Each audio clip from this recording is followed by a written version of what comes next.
Tämän podcastin aihe on eläkkeelle jäämiseen valmistautuminen. Minä olen Eija ja edustamani firma on Tuttu Tunne. Tervetuloa hyvä kuulija, kiitos kun olet mukana. Kenestä siis tulee yksinäinen eläkeläinen? Se on päivän ensimmäinen kysymys. Meistä monilla on yksi iso haave, jäädä eläkkeelle ja viettää leppoisia kissanpäiviä ilman mitään pakkoja lähteä töihin tai toimia tietyssä aikataulussa.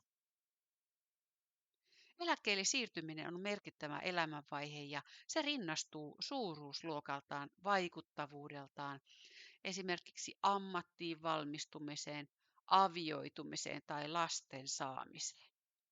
Tämä siirtymävaihe työelämästä uuteen elämänjaksoon kysyy muutosta sekä identiteetissä että rutiineissa, siis ihan siinä arjen sisällössä. Ja se tuo mukanaan niin uusia mahdollisuuksia kuin uusia haasteitakin.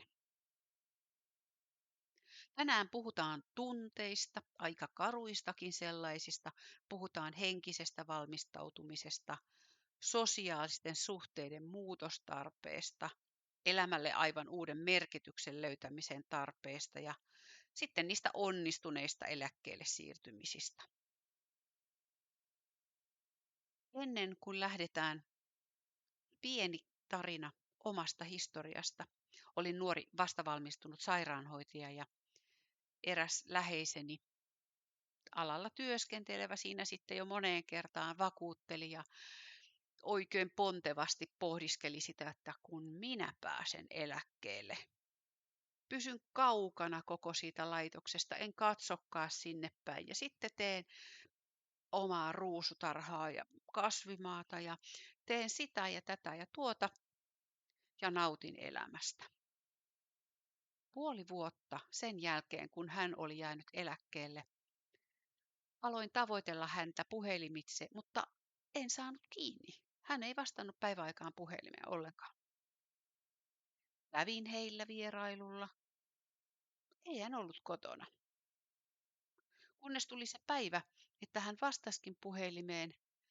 Ja sitten oli kyllä minun vuoroni hämmästyä. Hän kertoi, että hän on palannut töihin.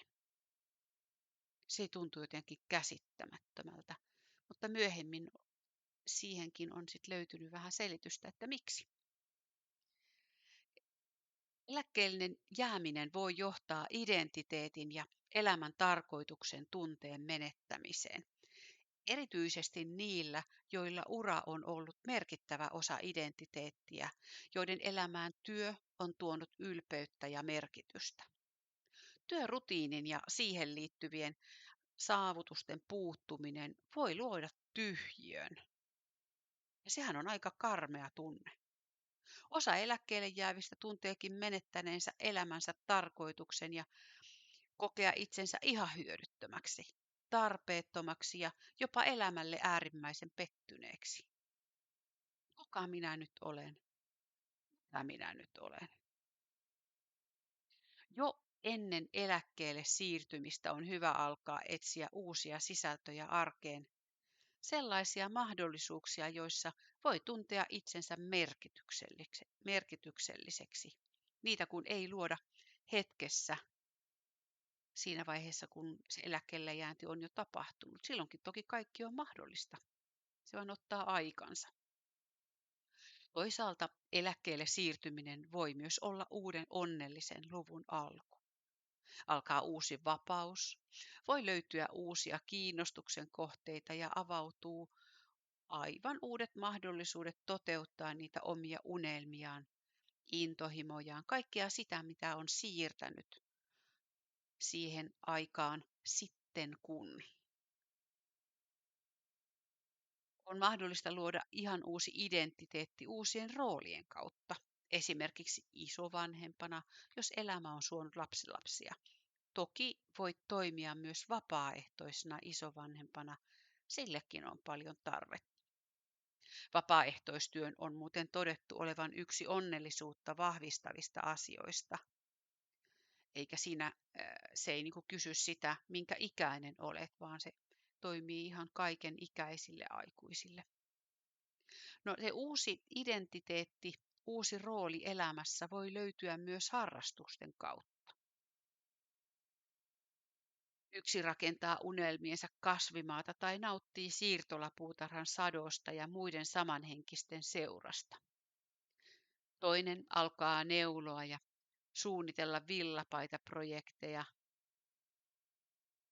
Kolmas rakentaa venettä ja kokee huimaa onnistumisen iloa. Neljäs kirjoittaa kirjaa, pohtii vielä, uskaltaako tehdä todenperäiset muistelmat vai olisiko turvallisempaa kirjoittaa se fiktioksi. Sitten on joukko heitä, jotka lennähtävät osaksi vuotta lämpimämpään maahan ja rakentavat sinne toisen kaveriverkoston ja kakkoskodin.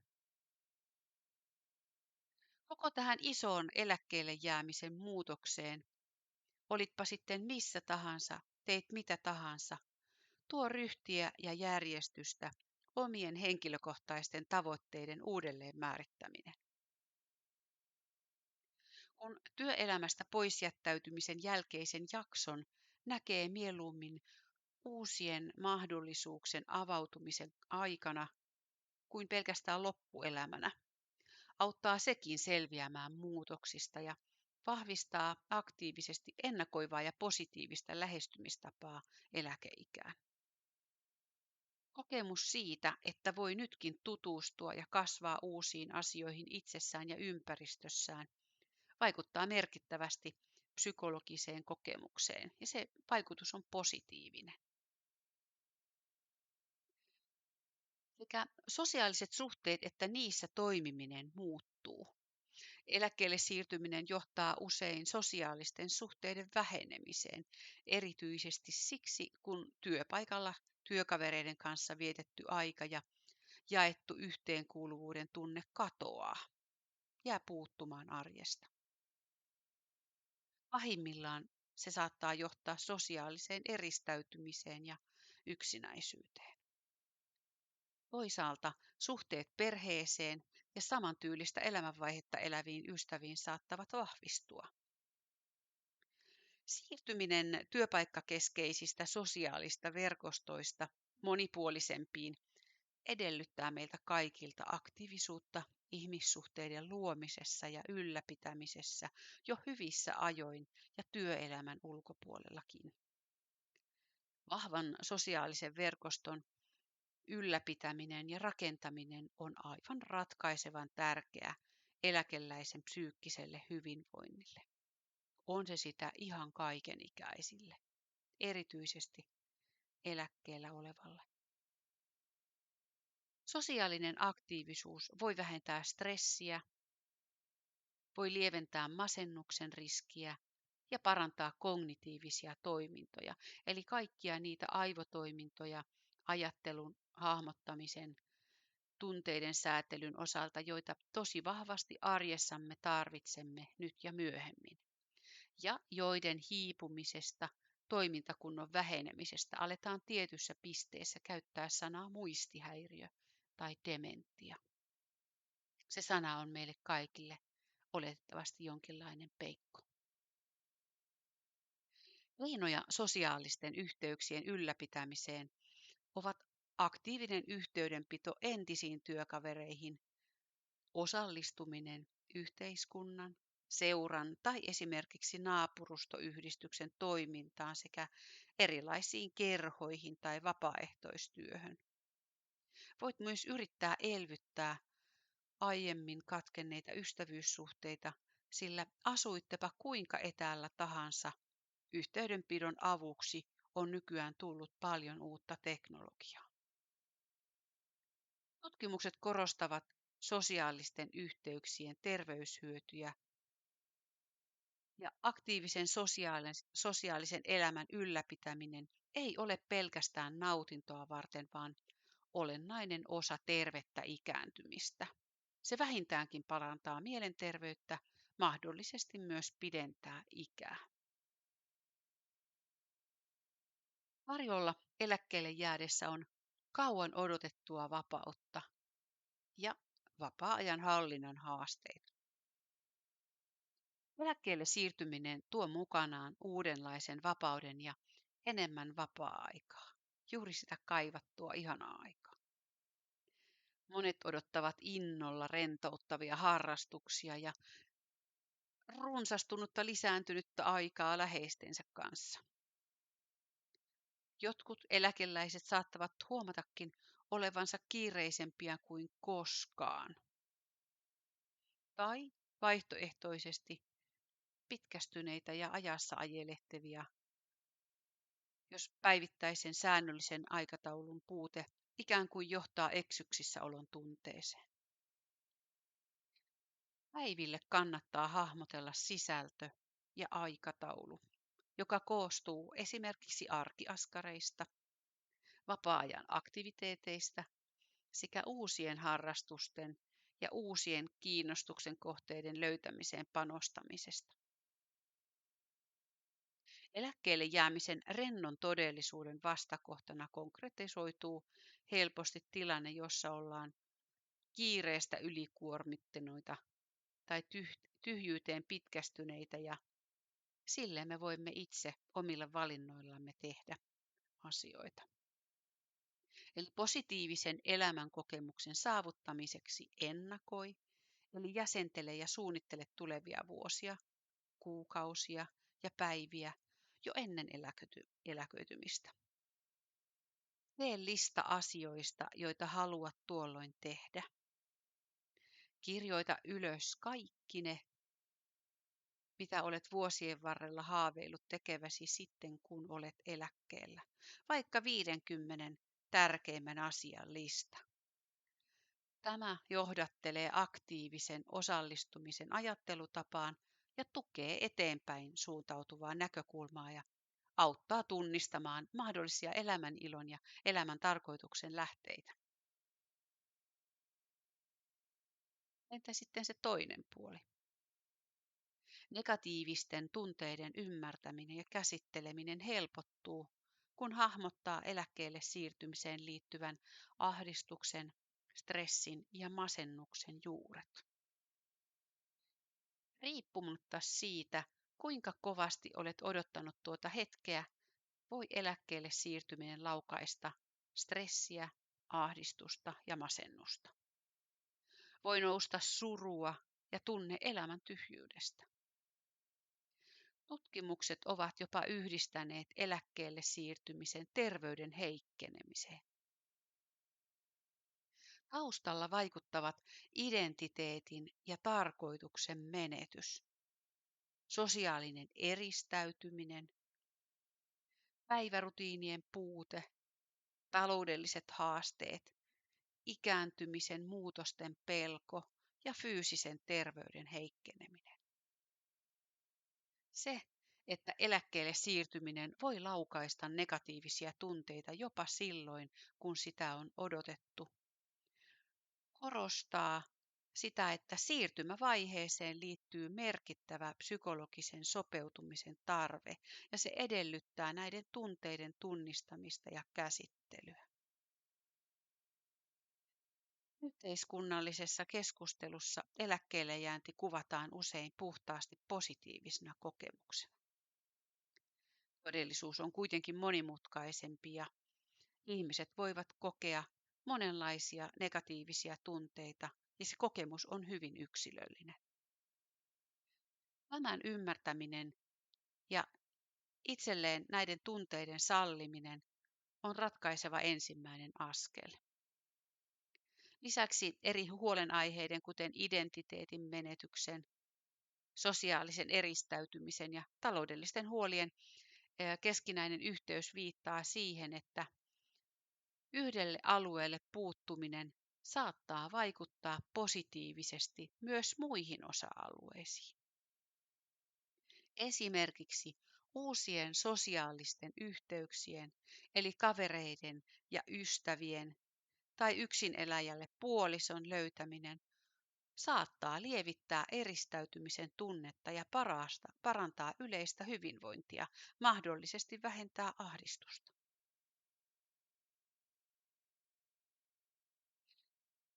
Omassa voinnissaan, olossaan te huolestuttavien merkkien ja oireiden tunnistamiseen voi oppia. On tärkeää olla tietoinen mahdollisista eläkepahoinvoinnin merkeistä, kuten jatkuvasta surun, toivottomuuden tai arvottomuuden tunteesta, kiinnostuksen menettämisestä erilaisiin eh, hauskoihin tapahtumiin tai tapahtumiin, joista ennen on saanut nautintoa, kiinnostuksen menettämisestä parisuhteeseen, ruokahalun tai unen muutoksista, keskittymisvaikeuksista ja pahimmillaan itsetuhoisista ajatuksista. On myös tärkeää tunnistaa ja hyväksyä mahdollisesti ilmenevät tunnemyllerrykset. Levottomuuden, päämäärättömyyden ja eristäytymisen tunteiden tiedostaminen on helpointa. Yhtä tärkeää on tunnistaa myös esimerkiksi viha, suru ja ahdistus. Kun opettelee tunnistamaan näitä tunteita itsessään, on helpompi oppia arvioimaan, milloin on aika hakea lisätukea lääkäriltä tai terapeutilta. Milloin on se aika, ettei kannata enää jäädä odottamaan, jäädä yksin siihen tilanteeseen, missä on.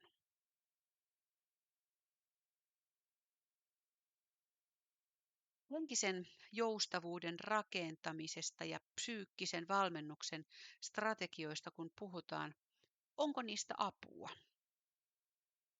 Meillä on olemassa erilaisia keinoja vaikuttaa itseemme. Puhutaan hetki siitä, miten mindfulness eli läsnäoloharjoitukset, huomion suuntaamisharjoitukset voivat auttaa ahdistuneisuuden ja stressaantuneisuuden vähentämiseen. Käytän mindfulnessista sanaa läsnäoloharjoitukset mielelläni, koska se on enemmän suomalainen sana, vaikka mindfulness-sana on yleistynyt. Se on nykyhetkeen keskittymistä ilman tuomitsemista. Se voi auttaa vähentämään myös taloudellisiin huoliin, arjen sisällön menetykseen ja terveysongelmiin liittyvää ahdistusta ja stressiä. Näitä tekniikoita ja tapoja on monia. Aikanaan on puhuttu perinteisesti meditaatiosta, syvähengitysharjoituksista tai esimerkiksi päiväkirjan pitämisestä, tietoisuuskävelyistä, jopa yksinkertaiset arkirutiinit, kuten kahvin keittäminen tai kasvin hoitaminen, voidaan täyttää läsnäololla. Voidaan käyttää huomion suuntaamisharjoituksena ja ahdistuksen lievittäjänä.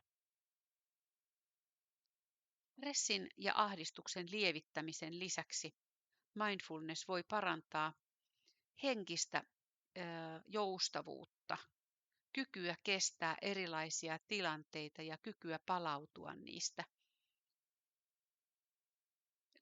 Toiselta nimeltään emotionaalista resilienssiä.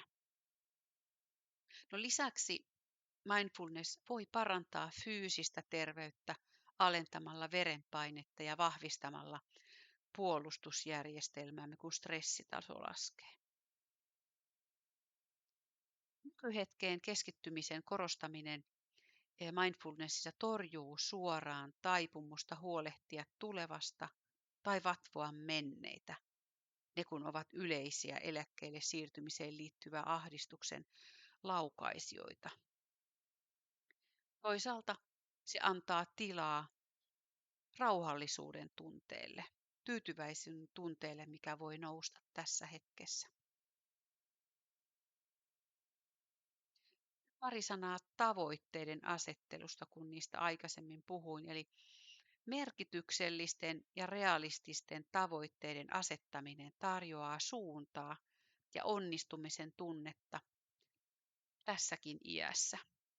Tavoitteet voivat vaihdella uuden kielen oppimisesta kirjoittamiseen, sukan kutomiseen, matkustamiseen tai vaikka vapaaehtoistyöhön. Voi olla myös perheeseen, terveyteen, perintöön tai vaikka toisen uran luomiseen liittyviä tavoitteita. Sinä olet itse se, joka määrittelet ne tavoitteesi. Olivatpa ne tavoitteet mitä hyvänsä, niiden asettaminen voi voimauttaa, tarjoaa elämälle tarkoitusta ja auttaa oman itsen sekä identiteetin uudelleenmäärittelyssä. Tavoitteilla, tavoitteiden asettelulla huomaa, kuinka on mahdollisuus keskittyä elämän eri osa-alueisiin, myös niihin, jotka ovat saattaneet jäädä työvuosien aikana vähemmälle huomiolle. Se, että asettelet tavoitteita sekä perheen, terveyden, henkilökohtaisen kasvun ja yhteisöllisen osallistumisen alueelle, varmistaa tasapainoisen ja tarkoituksenmukaisen eläkeajan. Silti tiedäthän, että ne tavoitteet ovat joustavia, sillä meidän elimistömme muuttuu, elämä etenee niin kuin se etenee. Tavoitteita voidaan aina mukauttaa sitä mukaan kuin tilanne sitä vaatii. Tämä on pitkä elämänvaihe. Kiinnostuksen kohteet saattavat muuttua. Toimintakykyyn voi hyvinkin yllättäen tulla muutoksia. Siitä huolimatta ja juuri sen vuoksi luo tavoitteesi nyt niin kuin sydämesi sanoo, omien unelmiesi ja omien haaveittesi pohjalta. No sitten minuutti pari hyvinkin paatoksellista saarnaa. Positiivisen ajattelutavan kehittäminen ja negatiivisten ajatusten voittaminen on tehokas apu. Sitten tässä se saarna.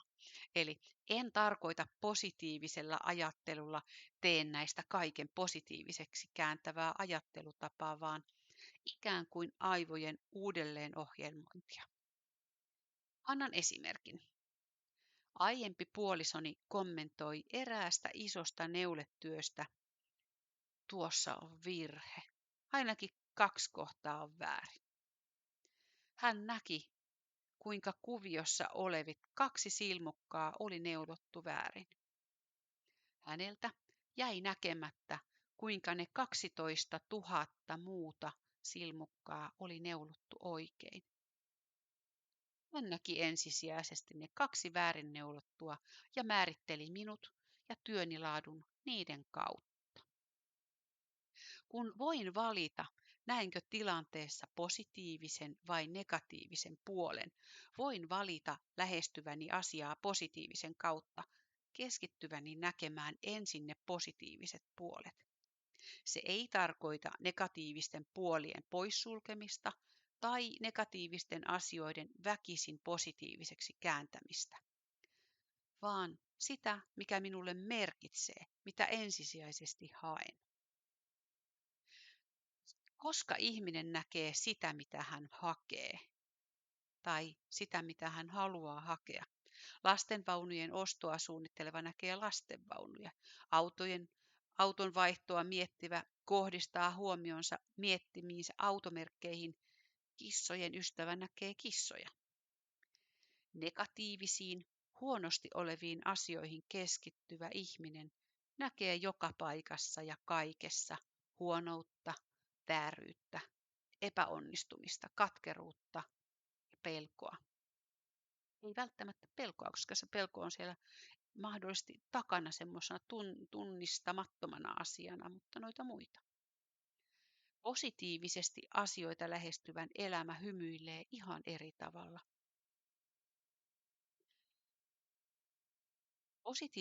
Positiivinen ajattelu voi parantaa yleistä hyvinvointia, mielenterveyttä ja fyysistä terveyttä sekä saattaa pidentää elinikää. Opettele näkemään asioita hyvän puolen kautta.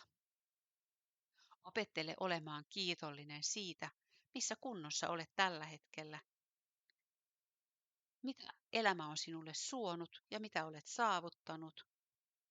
Että olet juuri se, kuka olet, sillä sinä riität tällaisenaan. Olet hyvä tällaisenaan. Vietä aikaa samanhenkisten ihmisten kanssa, eli positiivisesti asioita lähestyen, sillä tunteet tarttuvat. Negatiivisessa ympäristössä muutumme ajan kanssa itsekin samanlaiseksi kuin ympärillä olevat. Eli vietä aikaa samanhenkisten ihmisten kanssa, positiivisesti asioita lähestyviä. Opettele puhumaan itsellesi nätisti, koska sinä kuuntelet aina ja koska sinä olet sen arvoinen. Opettele löytämään myönteinen näkökulma ikääntymiseen. Onhan sinulla jo iso elämänkokemus ja siitä nousevaa viisautta vaikka muille jakaa. Lisäksi neuvo kohdella itseään myötätunnolla haasteiden aikana, tunnustaa eläkkeelle siirtymisen vaikeudet ja kannustaa itseä tukevaan lähestymistapaan. Eläkkeelle siirtyminen voi olla haastavaa ja ihmiset voivat kokea takaiskuja tai tuntea itsensä ylikuormittuneiksi. Itsensä kohteleminen ystävällisesti ja ymmärtäväisesti samalla tavalla kuin kohtelisi ystävää voi auttaa selviytymään näistä vaikeuksista paremmin. Tutkimukset viittaavat siihen, että positiivisella asenteella ei ole pelkästään hyvää oloa tuottavia vaikutuksia, vaan sillä voi olla merkittäviä myönteisiä vaikutuksia ihan fyysiseenkin terveyteen ja eliniän pituuteen. Siksi tietoisen positiivisen lähestymistavan opettelu eläkkeelle valmistautuessa kannattaa. Me olemme osa ympäröivää yhteiskuntaa ja osallistuminen lisää onnellisuuden tunnetta. Voisi lisätä tähän, että oikeassa seurassa. Sosiaalisten yhteyksien tärkeys henkiselle ja fyysiselle terveydelle on merkittävä. Se on korvaamattoman tärkeä. On olemassa monia käytännön vinkkejä sosiaalisten suhteiden ylläpitämiseen ja rakentamiseen. Osa näistä on samoja, mitä pikaisesti äsken käytiin läpi, mutta listataan uudestaan. Eli yhteydenpito entisiin työkavereihin. Järjestä säännöllisiä tapaamisia. Voit kutsua kylään tai katsomaan vaikka jotain näytöstä teatteriin tai elokuviin. Tai soita, laita viesti tai lähetä vaikka kortti. Liittyminen kerhoihin ja ryhmiin. Tutki kerhoja, vapaaehtoisjärjestöjä, harrasteryhmiä tai erilaisia eläkeläisyhdistyksiä ja eläkeläisille suunnattuja tapahtumakeskuksia omien kiinnostuksen kohteidesi mukaan tai sen mukaan, mitä sijaitsee helposti saavutettavissa. Toki nykyaikana etäisyys ei ole este, sillä hirmu paljon toimintaa, kerhoja ja ryhmiä löytyy jo netteitse. Vapaaehtoistyö. Asuitpa kaupungissa tai maalla, osallistu yhteisösi toimintaan ja tapaa samanhenkisiä ihmisiä.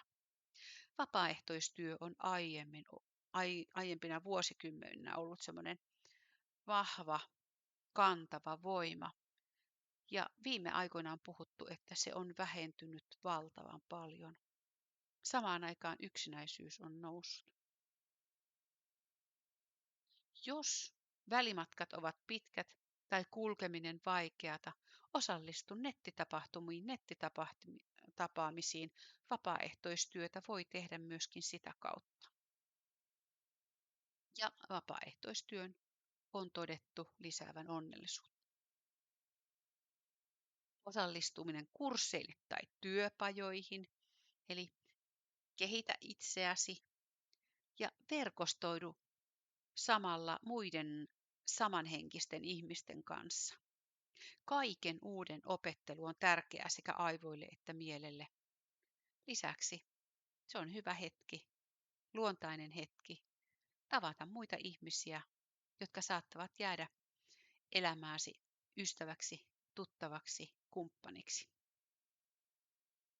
Yhteisötapahtumiin osallistuminen, eli käy festareilla, konserteissa tai muissa kokoontumisissa siellä mikä vähänkään kiinnostaa ja missä on muita ihmisiä, missä on mahdollisuus kulttuurisiin kokemuksiin ja elämyksiin.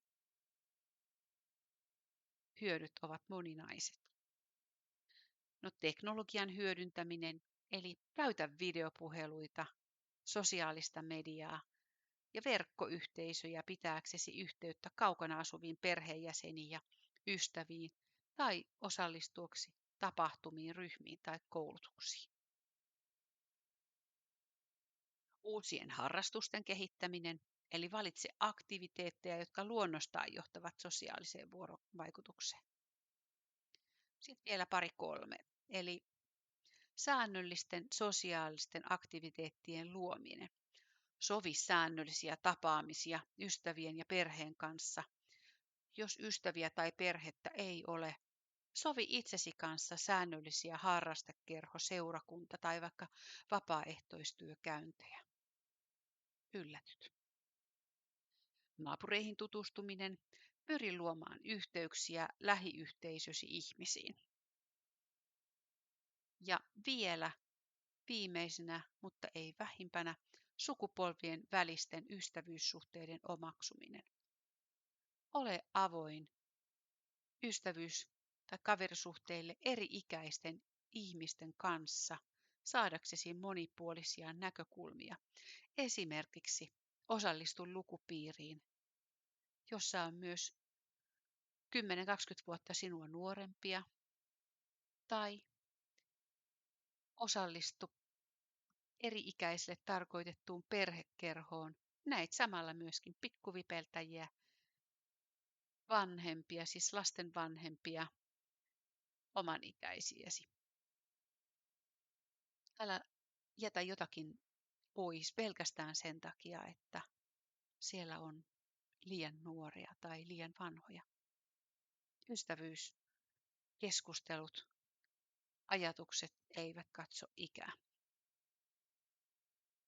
Yksityiskohtainen luettelo käytännön strategioista korostaa, että sosiaalisten yhteyksien ylläpitäminen vaatii aktiivista ponnistelua ja suunnittelua. Se ei ole jotain, mikä tapahtuu automaattisesti eläkkeelle siirtymisen jälkeen. Siis sosiaalisten yhteyksien ylläpitäminen vaatii aktiivista ponnistelua ja suunnittelua sinulta, minulta, meiltä kaikilta. Työpaikan sosiaalisen verkoston menettäminen edellyttää tietoista ja ennakoivaa lähestymistapaa sosiaalisten yhteyksien rakentamiseen ja ylläpitämiseen entisen ammatillisen piirin ulkopuolella. Konkreettisten esimerkkien muodostaminen antaa mahdollisuuden ryhtyä toimiin. Ei ole todellista. Se helikopteri lentää tämänkin rakennuksen yli juuri parhaillaan, eli kaikista äänieristeistä huolimatta saatat kuulla roottorien äänen tämän nauhoituksen läpi.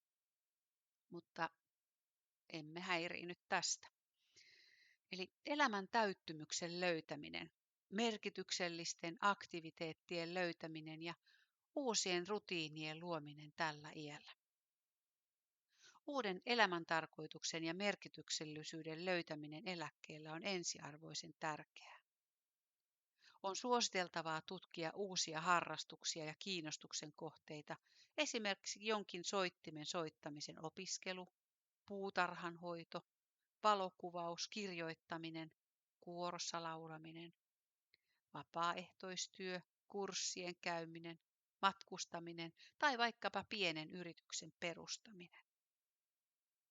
Taas samat, mistä listasimme jo aiemmin, mutta palaan tuohon äskeiseen lauseeseen. Uuden elämän tarkoituksen ja merkityksellisyyden löytäminen eläkkeellä on ensiarvoisen tärkeää.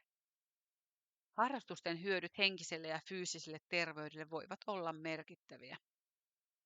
Ja sen päivittäisen aikataulusuunnittelun luomisen arvoa ei voi liikaa korostaa, kun kyse on hyvinvointia tukevasta päivien sisällön mielekkyydestä ja säännöllisyydestä. Mitä kalenteriin sitten kannattaa laittaa? Liikunta, sosiaaliset tapaamiset, harrastukset, oppiminen ja myöskin aikaa rentoutumiselle. Harrastusten ja paremman henkisen ja fyysisen terveyden välinen yhteys vahvistaa ajatusta, että nautinnollisiin aktiviteetteihin osallistuminen ei ole pelkästään ajanvietettä, vaan olennainen osa tervettä ikääntymistä. Harrastukset tarjoavat henkistä stimulaatiota, voivat kannustaa fyysiseen aktiivisuuteen ja tarjota mahdollisuuksia sosiaaliseen vuorovaikutukseen, jotka kaikki edistävät hyvinvointia eläkkeellä. Haluttujen aktiviteettien ja rutiinien asteittainen sisällyttäminen elämään ennen eläkkeelle siirtymistä auttaa sopeutumaan sujuvammin siihen eläkkeelle jäämisen jälkeiseen elämäntyyliin ja välttämään äkillisen tyhjyyden tai päivärytmin puutteen tunteen. 2 asiaa on vielä jäljellä, ne onnistuneet siirtymät ja taloudelliset huolet. Ensin taloudesta.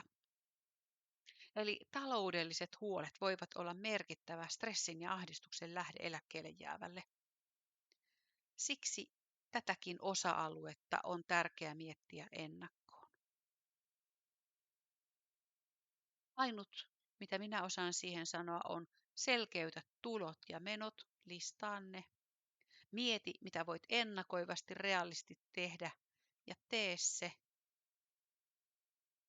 Pyydä ammattilaisapua tilanteesi arvioimiseen ja realististen tavoitteiden asettamiseen, jos tarvitset.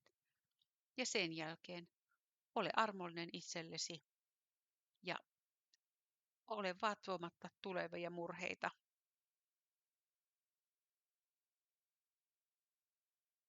Minun osaamiseni ei riitä tämän enempää tähän. Onnistuneista eläkesiirtymistä pari sanaa. Eli